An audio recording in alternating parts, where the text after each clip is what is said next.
ओम नमो भगवते वासुदेवाय। आप सभी भक्तों को श्रावण पुत्रदा एकादशी की ढेर सारी शुभकामनाएं। आज आप सभी श्रवण करेंगे एकादशी विशेष माँ तुलसी की कथा। एकादशी के दिन तुलसी पूजन का विशेष महत्व है। विशेषकर वैष्णव परंपरा में यह दिन भगवान विष्णु को समर्पित होता है और तुलसी देवी को उनकी परम प्रिय मानी जाती है। तुलसी पूजन करने से, कथा सुनने से न केवल आध्यात्मिक लाभ प्राप्त होते हैं बल्कि मानसिक और पारिवारिक शांति भी मिलती है।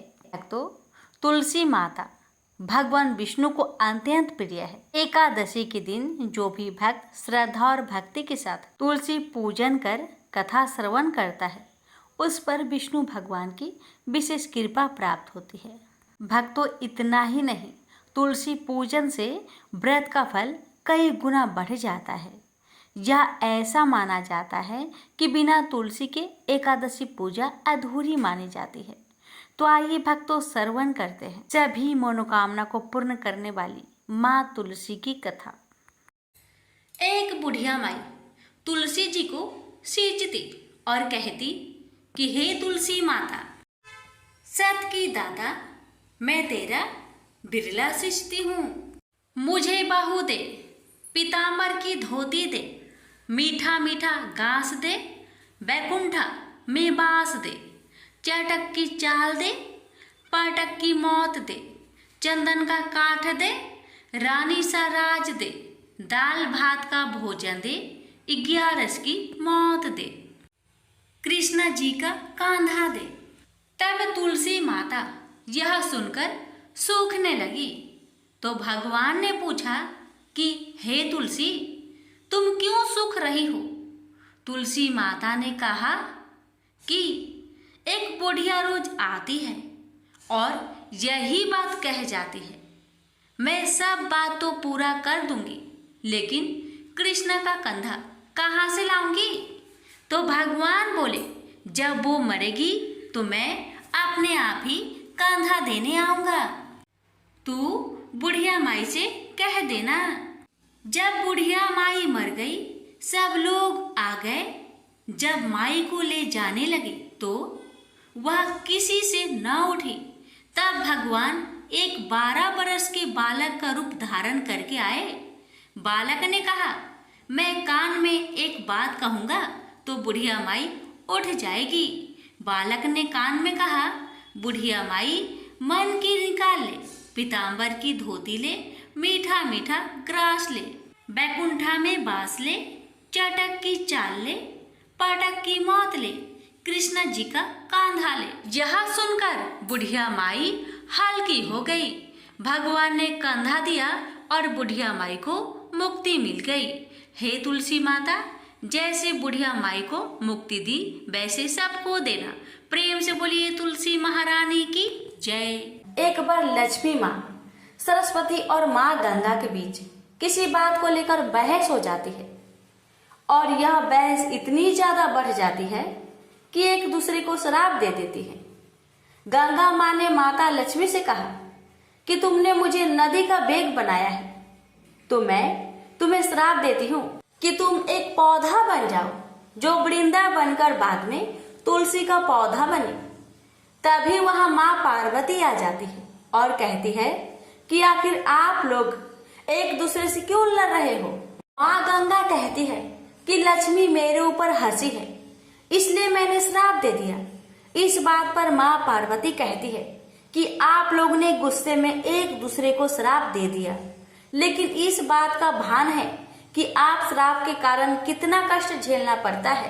माँ पार्वती कहती है कि 84 लाख योनियों में से 20 लाख योनियां वृक्ष और पौधे की है।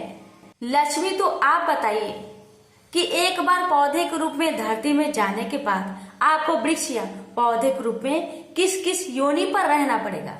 माँ लक्ष्मी को अपने भूल का पछतावा हुआ और उन्होंने माँ पार्वती से सहायता मांगी और कहा कि कुछ ऐसा ही हो सकता है कि 20 लाख योनिया में से एक बार मैं छूट जाऊं। ऐसे में माँ पार्वती ने कहा कि इस शाम का हल मेरे पास तो नहीं है, लेकिन इसका हल महादेव ही बता सकते हैं। महादेव ही है जो हर तरह की योनि से छुटकारा दिला सकते हैं। तब माँ पार्वती ने भोलेनाथ से कहा कि कोई ऐसा उपाय बतलाइए प्रभु कि माँ लक्ष्मी तुलसी के बाद किसी अन्य योनि का दुख ना भोगे। तब महादेव ने इस उपाय को बताया।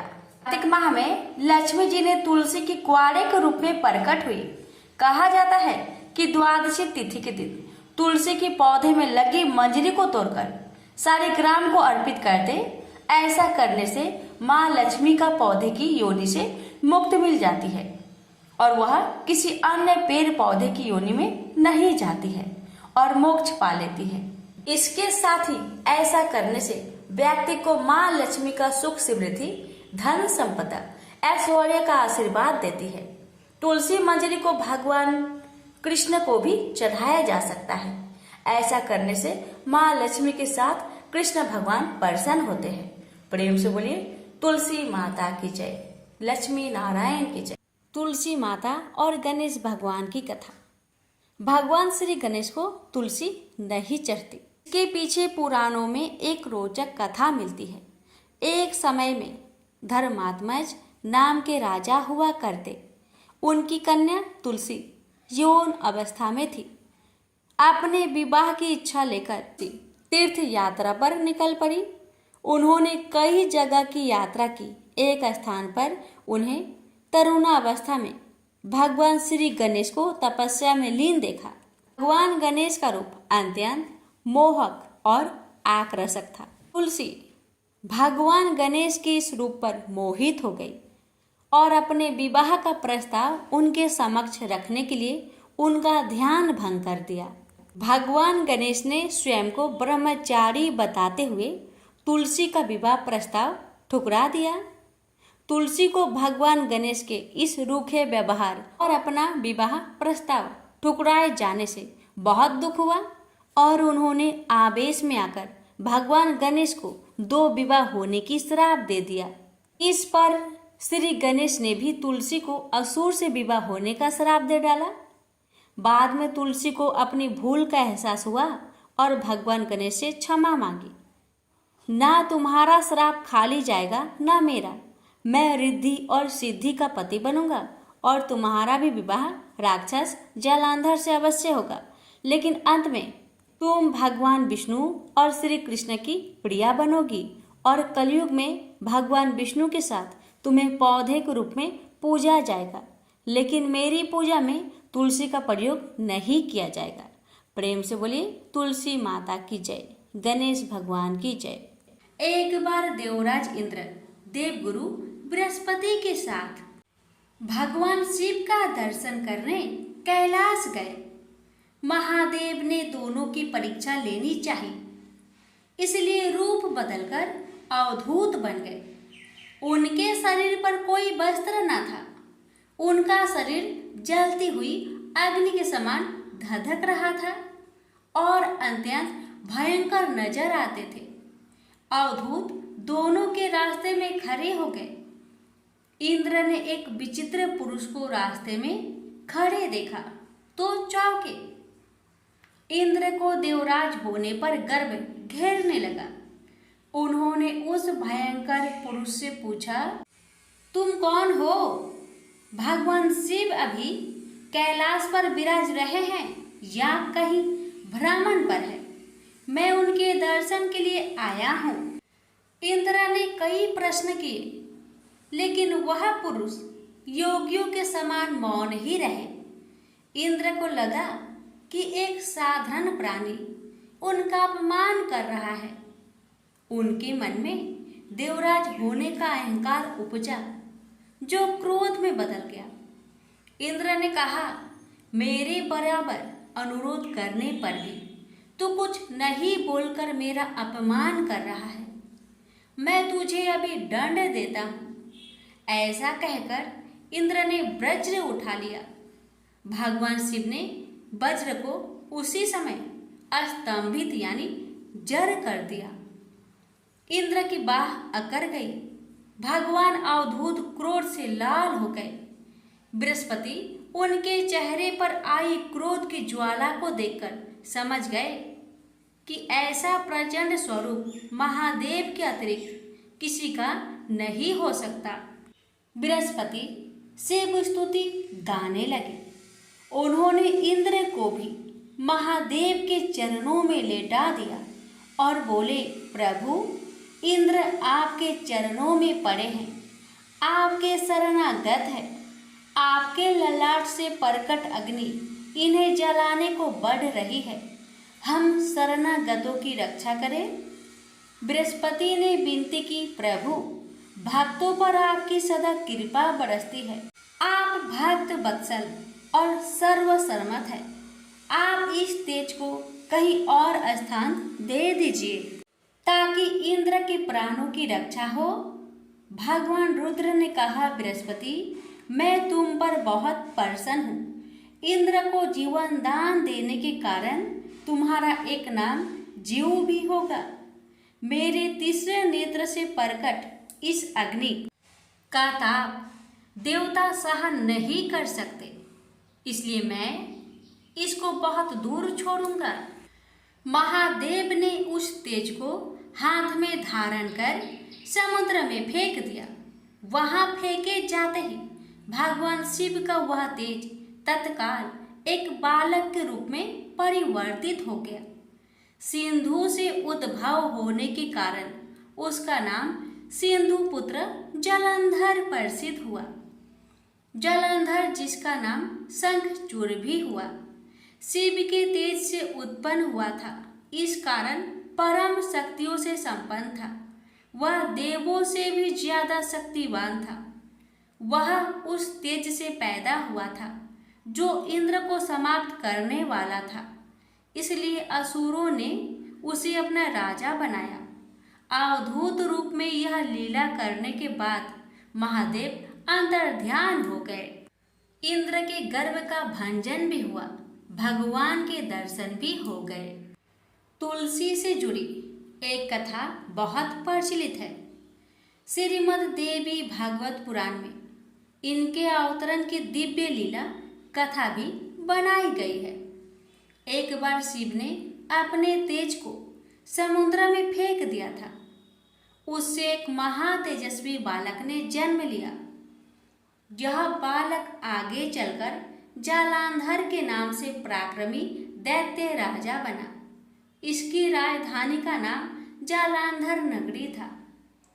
दैत्यराज काल नेमि की कन्या वृंदा का विवाह जालंधर से हुआ। जालंधर महाराक्षस था। अपनी सत्ता के मद में चूर उसने माता लक्ष्मी को पाने की कामना से युद्ध किया, परंतु समुद्र से ही उत्पन्न होने के कारण माता लक्ष्मी ने उसे अपने भाई के रूप में स्वीकार किया। वहां से पराजित होकर वह देवी पार्वती को पाने की लालसा से कैलाश पर्वत पर गया। भगवान देवाधिदेव शिव का ही रूप धरकर माता पार्वती के समीप गया, परंतु मां ने अपने योग बल से उसे तुरंत पहचान लिया तथा वहां से अंतर्ध्यान हो गई। देवी पार्वती ने क्रोध होकर सारा वृत्तांत भगवान विष्णु को सुनाया। जालांधर की पत्नी वृंदा अत्यंत पतिव्रता स्त्री थी। उसी के पतिव्रत धर्म की शक्ति से जालांधर ना तो मारा जाता था और ना ही पराजित होता था। इसलिए जालांधर का नाश करने के लिए वृंदा के पतिव्रत धर्म को भंग करना बहुत जरूरी था। इसी कारण भगवान विष्णु ऋषि का भेष धारण कर वन में जा पहुँचे, जहाँ वृंदा अकेली भ्रमण कर रही थी। भगवान के साथ दो मायावी राक्षस भी थे, जिन्हें देखकर वृंदा भयभीत हो गई। ऋषि ने वृंदा के सामने पल में दोनों को भस्म कर दिया। उनकी शक्ति देखकर वृंदा ने कैलाश पर्वत पर महादेव के साथ युद्ध कर रहे अपने पति जालंधर के बारे में पूछा। ऋषि ने अपनी माया जाल से 2 बानर प्रकट किए। एक बानर के हाथ में जालंधर का सिर था तथा दूसरे के हाथ में धर। अपने पति की यह दशा देखकर वृंदा मूर्छित होकर गिर पड़ी। होश में आने पर उन्होंने ऋषि रूपी भगवान विष्णु से विनती की कि वह उसके पति को जीवित करे। भगवान ने अपनी माया से पुनः जालंधर का सिर धड़ से जोड़ दिया, परंतु स्वयं भी वह उसी शरीर में प्रवेश कर गए। वृंदा को इस छल का जरा आभास न हुआ। जालंधर बने भगवान के साथ वृंदा पतिव्रता का व्यवहार करने लगी, जिससे उसका अस्तित्व भंग हो गया। ऐसे होते ही वृंदा का पति जालंधर युद्ध में हार गया। इस सारी लीला का जब वृंदा को पता चला तो उसने क्रोध होकर भगवान विष्णु को शीला होने का श्राप दे दिया तथा स्वयं सती हो गई। जहाँ वृंदा भस्म हुई वहाँ तुलसी का पौधा उगा। भगवान विष्णु ने वृंदा से कहा, हे वृंदा, तुम अपने अस्तित्व के कारण मुझे लक्ष्मी से भी अधिक प्रिय हो गई हो। अब तुम तुलसी के रूप में सदा मेरे साथ रहोगी। जो मनुष्य भी मेरे शालिग्राम रूप के साथ तुलसी का विवाह करेगा उसे इस लोक और परलोक में विपुल यश प्राप्त होगा। जिस घर में तुलसी होती है वहाँ यम के दूत भी असमय नहीं जा सकते। गंगा व नर्मदा के जल में स्नान तथा तुलसी का पूजन बराबर माना जाता है। चाहे मनुष्य कितना भी पापी क्यों न हो, मृत्यु के समय जिसके प्राण मंजरी रहित तुलसी और गंगा जल मुख में रखकर निकल जाते हैं, वह पापों से मुक्त होकर बैकुंठ धाम को प्राप्त होता है। जो मनुष्य तुलसी व आंवले की छाया में अपने पितरों का श्राद्ध करता है उसके पितर मोक्ष को प्राप्त हो जाते हैं। उसी दैत्य जालंधर की यह भूमि जालंधर नाम से विख्यात है। सती वृंदा का मंदिर मोहल्ला कोट किशनचंद में स्थित है। कहते हैं इस स्थान पर एक प्राचीन गुफा थी जो सीधी हरिद्वार तक जाती थी। प्रेम से बोलिए जय श्री हरि। तुलसी मैया की जय, लक्ष्मी नारायण की जय। एक नगर में एक गरीब ब्राह्मण अपनी पत्नी के साथ रहता था। वह भिक्षा मांग मांग कर अपना जीवन गुजारता और भगवान की पूजा में लगा रहता था। वह उतने ही भिक्षा मांगता जिससे उसके और उसके परिवार का पेट भर सके। उस नगर का राजा बहुत धनवान था और ब्राह्मणों का आदर करने वाला था।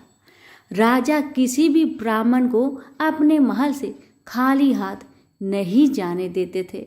दूर दूर से ब्राह्मण राजा के पास आते और मुंह मांगा दान लेकर आशीर्वाद देते हुए वापस चले जाते थे। एक दिन ब्राह्मण की पत्नी ने ब्राह्मण से कहा कि दूर दूर के ब्राह्मण राजा से मनचाहा दान लेकर चले आते हैं और तुम भी यहाँ रहकर राजा के पास नहीं जाते। जन्म भर मैं कंगाली का झक झेलूं, आज तुम जाओ और राजा से कुछ मांग कर लाओ।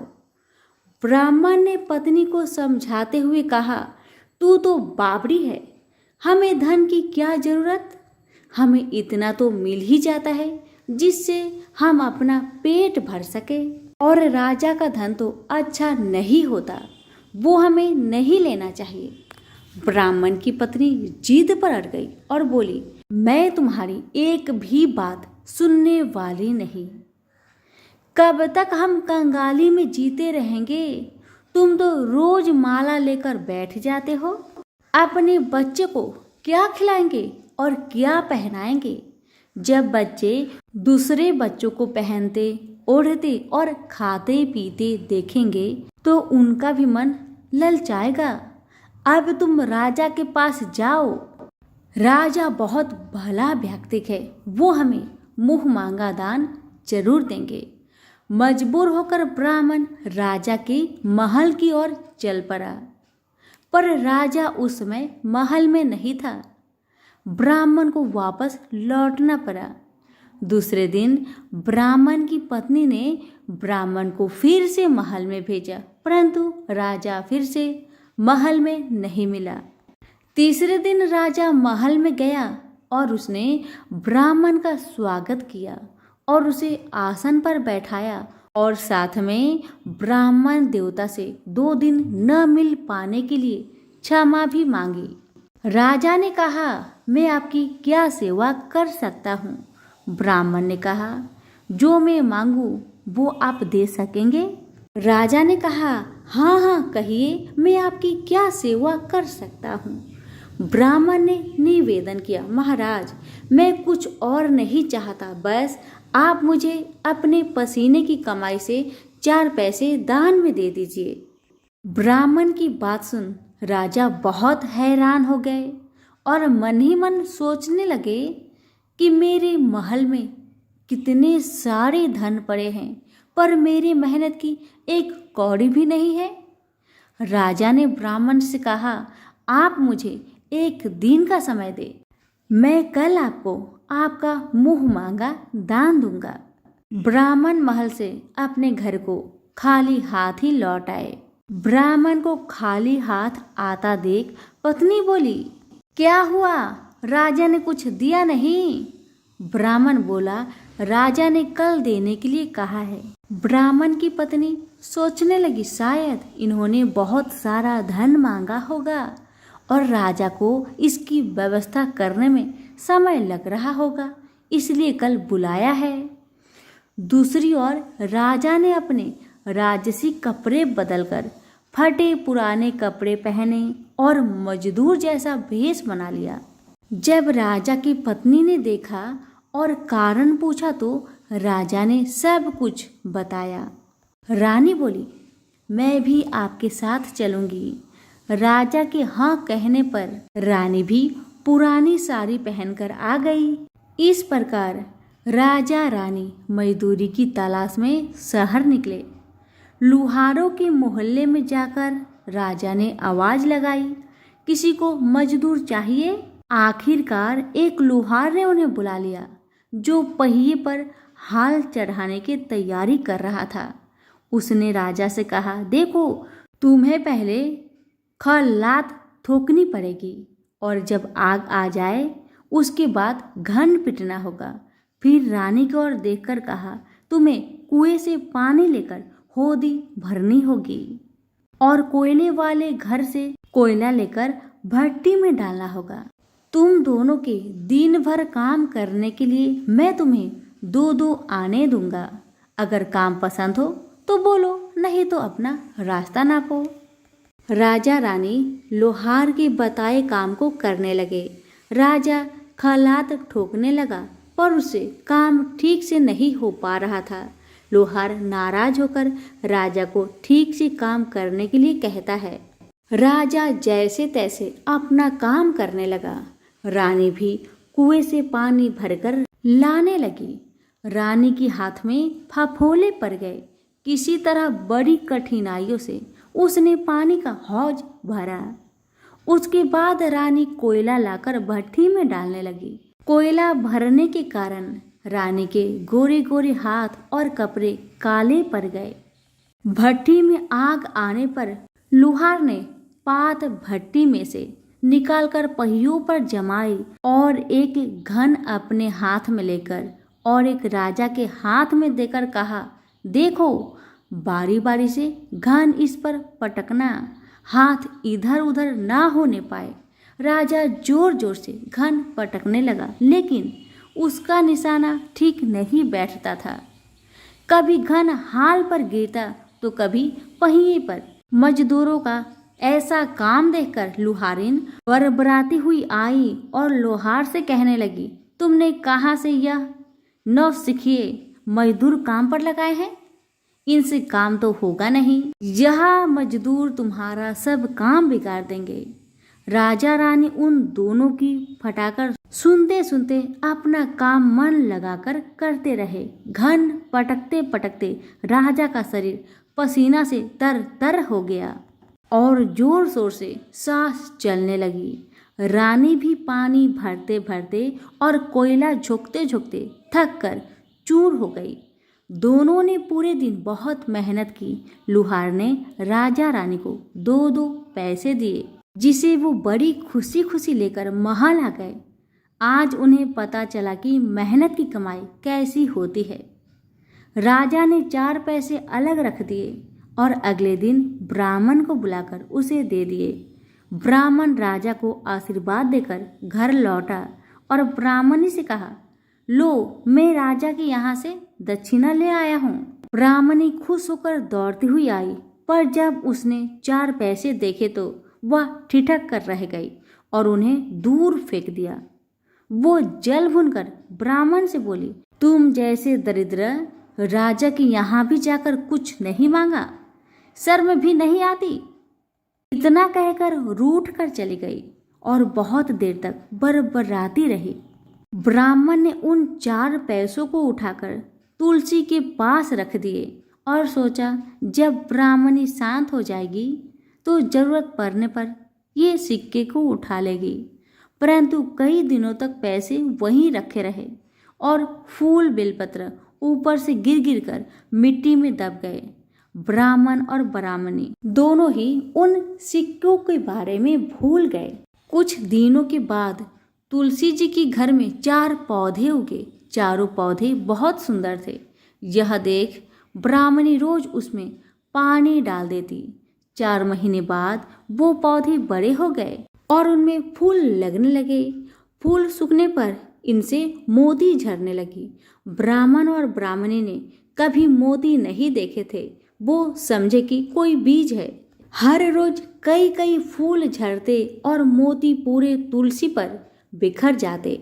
ब्राह्मणी उन मोतियों को समेट कर घर के एक कोने में डाल देती।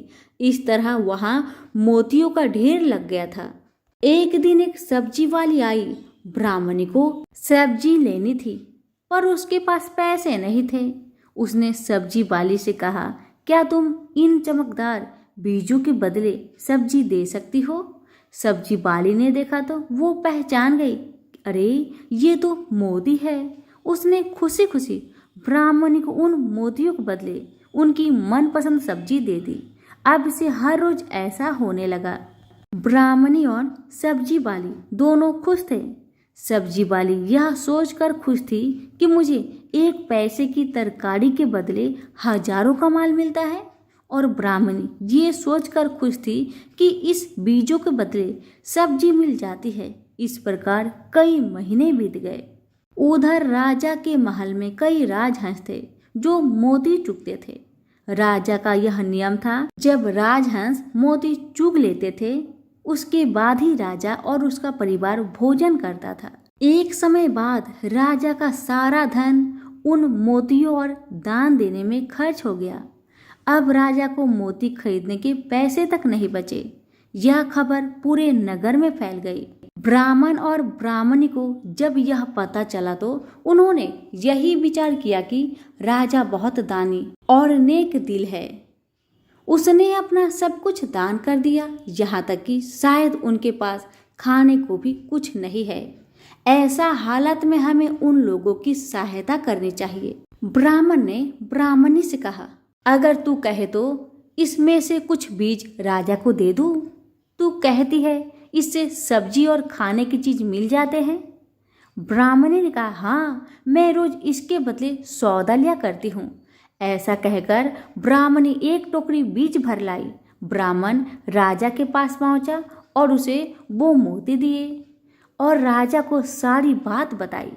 राजा उन मोतियों को देखकर चौंक गया। उसने मोती राजहंस को दिए। राजहंस उन्हें चुगने लगे। यह देख राजा ने ब्राह्मण से कहा, 1-1 मोती सैकड़ों रुपए का है। सच बताए, आपके पास इतने मोती कहाँ से आए? ब्राह्मण बोला, महाराज, ऐसे बीज तो हमारे घर पर बहुत हैं। और राजा को पूरी बात बताई। राजा अपने मंत्रियों के साथ ब्राह्मण के घर पहुंचे और उन चारों पेड़ों को देखा। पूछताछ में उन सिक्के वाली बात सामने आ गई। जब पैरों को देखा तो उनकी जड़ के पास वही सिक्के चिपके हुए थे। आज ब्राह्मण और ब्राह्मणी को मालूम हुआ कि उनके पास लाखों करोड़ों की दौलत है, जिसे वो साधारण बीज समझते थे। ब्राह्मण ने सोचा कि मेरे लिए यह धन किस काम का। ऐसा सोच ब्राह्मण ने सारे मोती राजा को दान में दे दिए। राजा की आंखें भी खुल गई। मेहनत के धन की कीमत उन्हें मालूम पड़ गई। उस दिन राजा ने प्रण कर लिया कि मैं खजाने के पैसे से एक भी पैसा अपने खर्च में नहीं लगाऊंगा। अपना खर्च मेहनत करके चलाऊंगा। खजाने और ब्राह्मण के दान से राजा ने जनता का हित में कई धर्म कर्म के काम शुरू कर दिए। हे तुलसी माता, जैसे आपने ब्राह्मण परिवार पे अपनी कृपा बरसाई, वैसे ही आपकी कथा कहने वाले, सुनने वाले, हुक्कारे भरने वालों पर अपनी कृपा सदा बनाए रखे। तो प्रेम से बोलिए तुलसी मैया की जय हो। कथा अच्छी लगे तो दूसरों को शेयर करना ना भूले। धन्यवाद।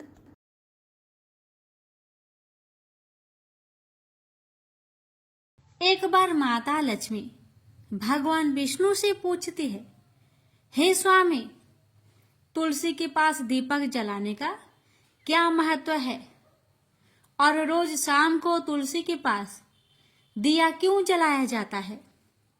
इससे मनुष्य को कौन सा फल प्राप्त होता है?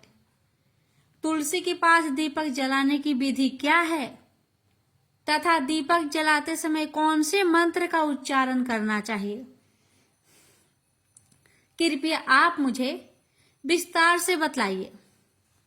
तब भगवान विष्णु जी कहते हैं, हे देवी, आज आपने समस्त मानव जाति के कल्याण के लिए बहुत ही महत्वपूर्ण प्रश्न किया है। आपके इस प्रश्न का उत्तर देने से पूर्व मैं आपको एक प्राचीन कथा सुनाता हूं, जिससे आपको सभी प्रश्न के उत्तर मिल जाएंगे। इसलिए आप इस कथा को बड़े ही श्रद्धा प्रसन्नचित पूर्वक पूरा सुनिए। इस कथा को ध्यान से पूरा सुनने मात्र से ही मनुष्य को, भक्तों को 100 वर्षों तक तुलसी के पास दीपक जलाने का पुण्य प्राप्त हो जाता है। फिर माता लक्ष्मी कहती है, हे स्वामी, हे भगवान, मैं इस कथा को सुनने के लिए बड़ी उत्सुक हूं। कृपया आप इस कथा को सुनाना प्रारंभ कीजिए। तब भगवान विष्णु माता लक्ष्मी को वह कथा सुनाने लग जाते हैं कि हे देवी, पूर्व काल की बात है। दक्षिण दिशा में तुंगभद्रा नाम की एक बहुत बड़ी नदी है। इस नदी के किनारे पर हरिहरपुर नाम का एक अत्यंत सुंदर नगर बसा हुआ था। उसी नगर में काशी नाम के एक ब्राह्मण निवास करते थे। वे अत्यंत गुणवान, चरित्रवान, धर्म कार्य करने वाले तथा वेदों के मार्ग पर चलने वाले थे। उन्होंने समस्त शास्त्र का अध्ययन किया हुआ था। उस ब्राह्मण की एक पत्नी थी, जिसे लोग दुराचार कहकर पुकारते थे, क्योंकि उसके कर्म ही उसके नाम के अनुसार थे। वह सदैव ही अपने पति को अपमानित करती थी। वह अपने पति के लिए कुवाच्य कहती रहती, पति को भयंकर दुख देती थी, पति के लिए कभी भोजन नहीं बनाती थी, अपने पति के साथ कभी शयन नहीं किया, कभी उसके साथ प्रेम से व्यवहार तक नहीं किया। पति के मित्र, परिवार के लोग घर पर आते तो वह स्त्री उनको अपमानित करके घर से भगा देती थी और स्वयं काम भाव से उन्मत्त होकर निरंतर अन्य वैभवचारिणी स्त्रियों के साथ घूमा करती थी। उसका मन पति को छोड़कर पराये पुरुष में लगा रहता था। उसने कभी अपने पति से प्रेम से बात तक नहीं की, किंतु पराये पुरुषों के संग बैठकर बातें करती थी। पराये पुरुषों को मोहित करने के लिए बड़े ही सज धज कर गांव में घूमने जाया करती थी। कभी वह वन में किसी वृक्ष के नीचे खड़ी रहकर सुंदर पुरुषों की राह देखने लगती और किसी दुष्ट पुरुष को मोहित करके उसके संग भोग विलास किया करती थी। फिर एक दिन वह दुराचारिणी स्त्री वन में जाकर एक वृक्ष के नीचे खड़ी हो गई। उसका चित्त काम से भरा हुआ था। वह किसी सुंदर कामी पुरुष की राह देख रही थी, किंतु बहुत समय निकलने के बाद भी उस स्थान पर कोई पुरुष नहीं आया। इसलिए वह अत्यंत दुखी हो गई और प्रियतम की खोज में इधर उधर देखने लगी। उस दिन उसका सारा परिश्रम व्यर्थ हो गया। वहां पर खड़ी होकर वह नाना प्रकार की बातें कहकर विलाप करने लगी। हाय, आज तो इस मार्ग से कोई भी सुंदर पुरुष नहीं आया। अब मैं कैसे अपने काम वासना को शांत करूं? क्या करूं? आज की रात कैसे बीतेगी? यह सोचकर वह जोर जोर से रोने लगी। उस जंगल में एक भयानक बाघ निवास करता था। उस पापिनी स्त्री की आवाज सुनकर वह जाग गया और उछलकर उस स्त्री का भक्षण करने के लिए उसके पास आ गया। उस भयंकर बाघ को देखकर उस स्त्री के पसीने छूटने लगे। वह थर थर कांपने लगी। वह स्त्री कुछ करती, इतने में ही उस बाघ ने अपने पंजे से उसे घायल कर दिया और वह स्त्री जमीन पर गिर पड़ी। जमीन पर गिरते ही वह स्त्री चिल्लाते हुए बोली, अरे बाघ, तू किस लिए यहाँ पर आया है? मुझे क्यों मार रहा है? मैं यहाँ पर अपने प्रियतम को खोज रही हूँ। तू मुझे छोड़ दे। मेरा भक्षण करके तुझे क्या मिलेगा?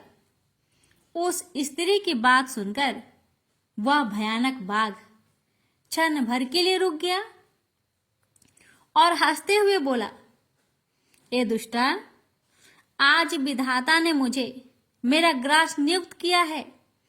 तुझ जैसी पापिनी स्त्रियों का भक्षण करना ही मेरा काम है। तभी मुझे इस शरीर से मुक्ति मिलेगी। बाघ की बात सुनकर वह स्त्री कहने लगी, हे बाघ, तुम कौन हो? मुझे सच सच बताओ, तुम्हें किस कारण से बाघ की योनि में जन्म लेना पड़ा और तुम मुझ जैसी स्त्रियों का भक्षण क्यों करते हो? पहले मुझे सारी बात बताओ और फिर मेरा भक्षण करो। फिर बाघ कहने लगा, हे पापिनी, मैं तुझे मेरे पूर्व जन्म का वृत्तांत सुनाता हूँ कि किस कारण मुझे बाघ बनना पड़ा। पूर्व काल में दक्षिण देश में एक नदी थी। उस नदी के तट पर एक नगरी बसी हुई थी। उस नगरी में मैं निवास करता था। मैं एक ब्राह्मण का पुत्र था और नदी किनारे बैठकर यज्ञ आदि कार्य किया करता था। मैंने उस जन्म में अनेक पापियों के लिए यज्ञ किया। उन पापियों के घर का भोजन किया। मैंने धन के लोभ से अनेक पापियों के लिए कार्य किए। जिन वस्तुओं का दान ब्राह्मण को नहीं लेना चाहिए, उन वस्तुओं का दान मैंने ग्रहण किया और दूसरों से धन लेता था, लेकिन कभी वापस नहीं करता था। इस प्रकार से पाप करते हुए मुझे बहुत साल बीत गए और मैं बूढ़ा हो गया। मेरे बाल दाढ़ी सब सफेद हो गए, आंखें सूज गई, मुंह के सारे दांत गिर गए, लेकिन फिर भी मेरी दान लेने की आदत नहीं छूटी और मैं पाप करता गया। फिर एक दिन मैं धन के लोभ से नदी किनारे गया और अन्य धूर्त ब्राह्मणों के साथ मिलकर हमने लोगों को ठगा। झूठे मंत्र का कथन बोलकर हमने बिना विधि विधान से किए ही देवी देवताओं का पूजन किया और बहुत सारा धन दान में ले लिया। फिर उसी स्थान पर एक बीमार कुत्ते ने मेरे पैर में काट लिया और मैं मूर्छित होकर गिर पड़ा। उसी क्षण मेरे प्राण भी चले गए। फिर यम के दूत उस स्थान पर प्रकट हुए और मुझे पकड़कर यमपुरी ले गए। वहां पर यमराज ने चित्रगुप्त से मेरे कर्मों का लेखा जोखा निकालने के लिए कहा। फिर चित्रगुप्त कहने लगे, हे धर्मराज, इस ब्राह्मण ने घोर पाप किए हैं। इसने दूसरे से झूठ कहकर धन लूटा है। विधि विधान से पूजा ना करके झूठ मंत्र बोलकर भगवान का अपमान किया है। इसलिए यह पापी ब्राह्मण केवल नरक ही जाने के योग्य है। फिर यमराज ने अपने दूतों को आदेश देकर मुझे नरक की अग्नि में डाल दिया। अनेक वर्षों तक नरक की सजा भोगने के बाद मुझे बाघ का शरीर प्राप्त हुआ और मैं इस दुर्गम वन में निवास करने लगा। मैं अपने पूर्व जन्म के पापों को याद करके कभी भी कोई भी महात्मा पुरुष या फिर साधु संत हो, सती स्त्रियों का मैं भक्षण नहीं करता हूँ। मैं केवल पापी, दुराचारिणी तथा उल्टा स्त्रियों का ही भक्षण करता हूँ, ताकि मुझे पाप से मुक्ति मिल जाए। इस प्रकार से उस बाघ ने अपने पूर्व जन्म का पूरा कथा उस पापिनी को सुना दिया और फिर उस स्त्री से कहने लगा, हे पापिनी, तेरे आचरण से तू उल्टा दिखाई पड़ती है। अपने पति को छोड़कर तू इस वन में अन्य पुरुष के साथ भोग विलास करने आई है। इसलिए आज तो तू मेरा ग्रास अवश्य बनेगी। इतना कहकर उस बाघ ने अपने तीक्ष्ण नाखून से उस पापिनी स्त्री के टुकड़े टुकड़े करके उसे खा लिया। फिर उस स्थान पर यम के दूत प्रकट हुए और उस पापिनी स्त्री को उठाकर यमपुरी ले गए। वहां पर उसे यमराज के सामने खड़ा किया गया। फिर चित्रगुप्त ने उस स्त्री का लेखा जोखा निकालते हुए यमराज जी से कहने लगे, हे धर्मराज, यह स्त्री तो अत्यंत पापिनी है। इसने घोर पाप किए हैं। इसने व्यभिचार किया है। इसने अपनी पति की कभी सेवा नहीं की। अपने पति को भूलकर पराये पुरुषों के संग भोग विलास किया करती।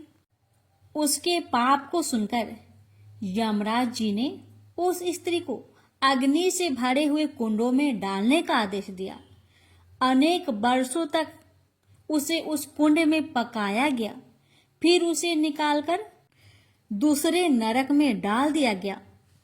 इस प्रकार से उसे अनेक वर्षों तक अलग अलग नरकों में डाला गया और नरकों में डालने के बाद वह महापापी स्त्री पुनः पृथ्वी लोक पर आकर चांडाल के रूप में उत्पन्न हुई। चांडाल के घर में जन्म लेकर वह फिर से अनेक पाप करने लगी, व्यभिचार करने लगी, अनेक पापी पुरुषों के संग विहार करने लगी।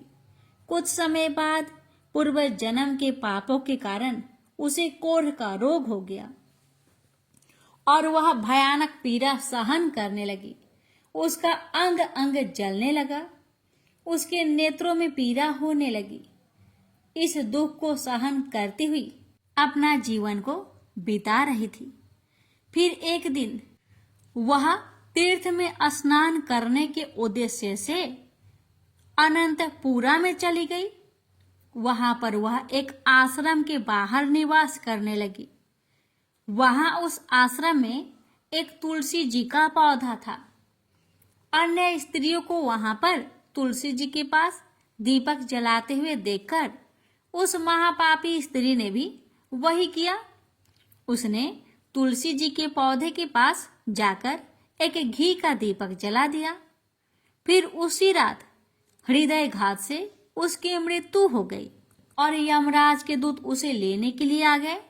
जैसे ही यम के दूत उस पापी स्त्री को पास में बांध कर ले जाने लगे, वैसे ही भगवान विष्णु के दो पार्षद उस स्थान पर प्रकट हुए और उन्होंने उन दोनों को रोक लिया और कहने लगे, हे दूतों, इस स्त्री को तुम छोड़ दो। यह नरक जाने की योग्य नहीं है। तुम किसके आदेश से ऐसा धर्म कर रहे हो?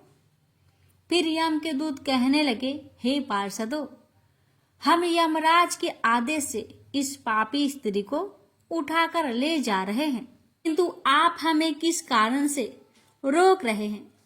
यह स्त्री अत्यंत पापी है, महापापी है। इसने बहुत घोर पाप किए हैं। इसे नरक में जाने की आज्ञा मिली है। फिर पार्षद कहने लगे, हे दूतों, यह स्त्री तो विष्णु भगवान की भक्त है। यह नरक जाने की योग्य नहीं है। इसने शाम के समय तुलसी जी के पास दीपक जलाया है। इसी कारण से इसके समस्त पाप नष्ट हो गए हैं। इसलिए अब यह नरक जाने की योग्य नहीं है।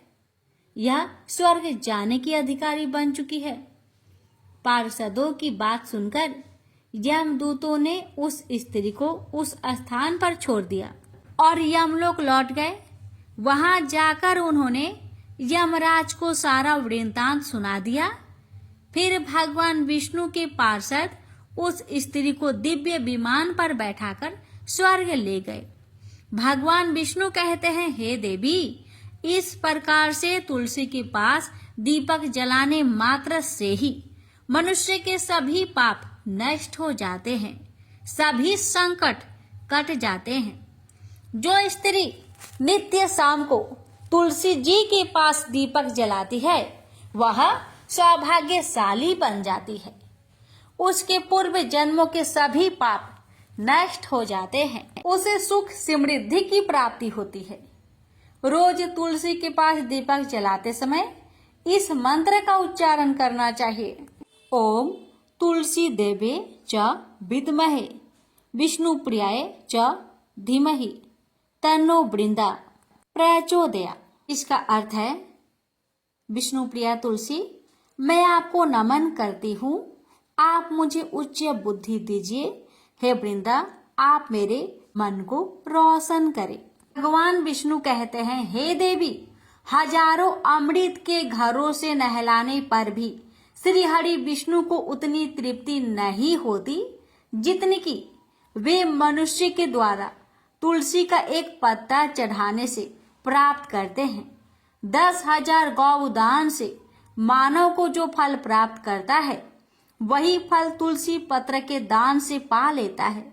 जो मृत्यु के समय अपने मुख में तुलसी पत्र का जल पा जाता है, वह संपूर्ण पापों से मुक्त होकर भगवान श्री हरि विष्णु के धाम को जाता है। हिंदू धर्म में तुलसी के पौधे का महत्व सबसे अधिक है। इसकी सबसे पहले पूजा भगवान विष्णु ने की थी।